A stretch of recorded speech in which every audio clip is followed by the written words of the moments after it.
विपक्ष के कैंप में बिहार के चुनावी नतीजों का साइड इफेक्ट दिखने लगा है। इंडिया अलायंस का नेता कौन हो, इस सवाल पर सोचिए। नए सिरे से अभी नतीजे आए ही हैं, अभी तो शपथ ग्रहण होना बाकी है। अभी से ही इस पर बयानबाजी शुरू हो गई है। नए सिरे से बयानबाजियां हो रही है। गठबंधन के नेता के तौर पर अखिलेश यादव का नाम उनकी समाजवादी पार्टी के नेता लेने लगे हैं। यानी साफ साफ कांग्रेस के नेता राहुल गांधी के नेतृत्व पर विपक्षी गठबंधन से ही सवालिया निशान लगा दिया गया है। जबकि कांग्रेस का खेमा यह मानने को तैयार नहीं कि प्रधानमंत्री नरेंद्र मोदी से मुकाबले में राहुल गांधी की लड़ाई कहीं से कमजोर है। कांग्रेस आज भी वोट चोरी का आरोप लगाकर हार स्वीकार नहीं कर रही है।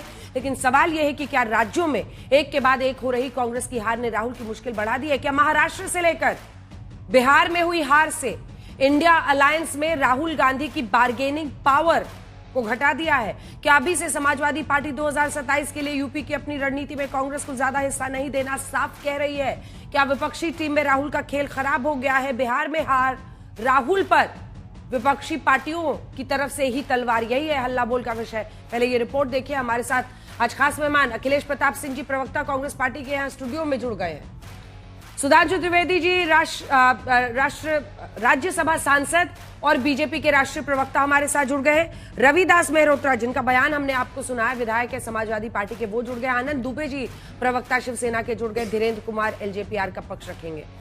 आज आनंद दुबे जी का कुछ अलग ही अंदाज दिख रहा है। पहले ये रिपोर्ट देखते हैं, फिर चर्चा शुरू करें।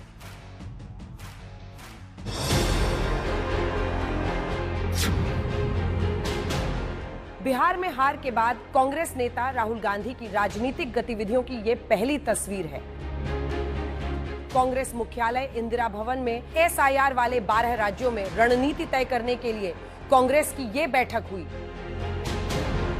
लेकिन जब कांग्रेस एक बार फिर ये संकेत दे रही है कि वो विपक्ष की अगुवा है, तब राहुल गांधी के नेतृत्व को सीधी चुनौती विपक्ष की नंबर 2 पार्टी समाजवादी पार्टी से है। समाजवादी पार्टी के नेता खुलकर कहने लगे हैं कि विपक्षी गठबंधन के नेता अखिलेश यादव हो। इस बात पर कांग्रेस तिलमिला सी गई है।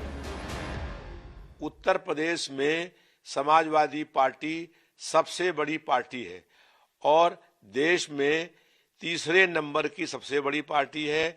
इंडिया गठबंधन की नंबर 2 की पार्टी है और बाकी छोटे जो दल हैं उसमें सभी दल ये चाहते हैं कि अखिलेश यादव जी इस इंडिया गठबंधन की अगुवाई करें। पहले यूपी लीड कर लेना, अभी तो 27 है, अभी 27 आ रहा है ना, 27 की बात कर लेंगे।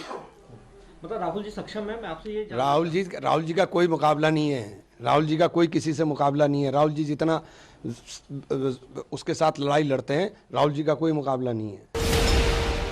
बिहार का नतीजा आने के बाद समाजवादी पार्टी के नेताओं ने अभी से 2027 के यूपी विधानसभा चुनाव पर कांग्रेस को मानो उसकी हैसियत तक बता दी है।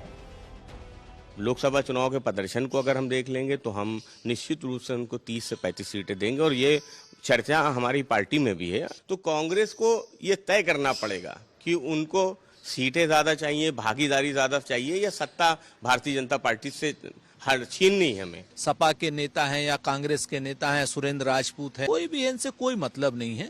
2 लोग हैं, श्री राहुल गांधी जी हैं, श्री अखिलेश यादव जी हैं। श्री मल्लिकार्जुन खड़गे अभिभावक के रूप में है दोनों के। यहां पर नंबर्स की इंपॉर्टेंस नहीं है।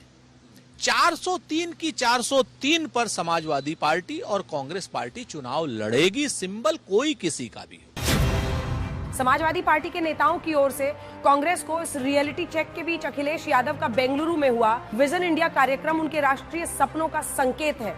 इस कार्यक्रम में अखिलेश यादव ये जताने में पीछे नहीं रहे कि विपक्ष में जीत की ताकत वही रखते हैं। यूपी के बारे में मैं कह सकता हूं कि जो पार्लियामेंट जीतता है वही असेंबली जीतता है। ये पिछले कई सालों का रिकॉर्ड है। इस बीच बिहार नतीजों से और कमजोर हुए राहुल गांधी पर वॉर का एक भी मौका बीजेपी नहीं छोड़ रही। जबकि कांग्रेस के नेताओं की दलील है कि बीजेपी को हराने के लिए पूरे विपक्ष को राहुल गांधी के पीछे चलना होगा। केवल जननायक राहुल गांधी जी लड़े और बाकी लोग बैक बेंच पर रहें तो नहीं चलेगा। उनकी सुप्रीम सेक्रीफाइस है राहुल गांधी जी का। और देश के सभी विपक्ष के नेताओं को, कांग्रेस को एकजुट खड़ा होना चाहिए राहुल गांधी के नेतृत्व के पीछे चूंकि बीजेपी आरएसएस को एक ही व्यक्ति से डर है और इसीलिए बार बार हमला करते हो राहुल गांधी पे। ये हर बार चुनाव के पहले बनाते हैं और चुनाव में हारने के बाद उसको बिगाड़ देते हैं।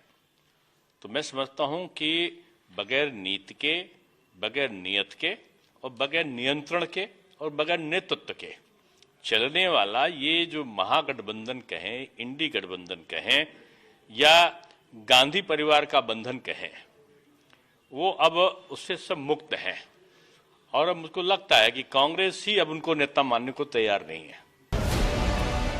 2024 के चुनाव में बीजेपी को अकेले दम पर बहुमत पाने से रोककर राहुल गांधी 56 इंच के सिकुड़ने जैसा बयान देकर प्रधानमंत्री नरेंद्र मोदी को घेरने लगे थे। लेकिन इसके बाद महाराष्ट्र से लेकर बिहार तक कांग्रेस हारती गई।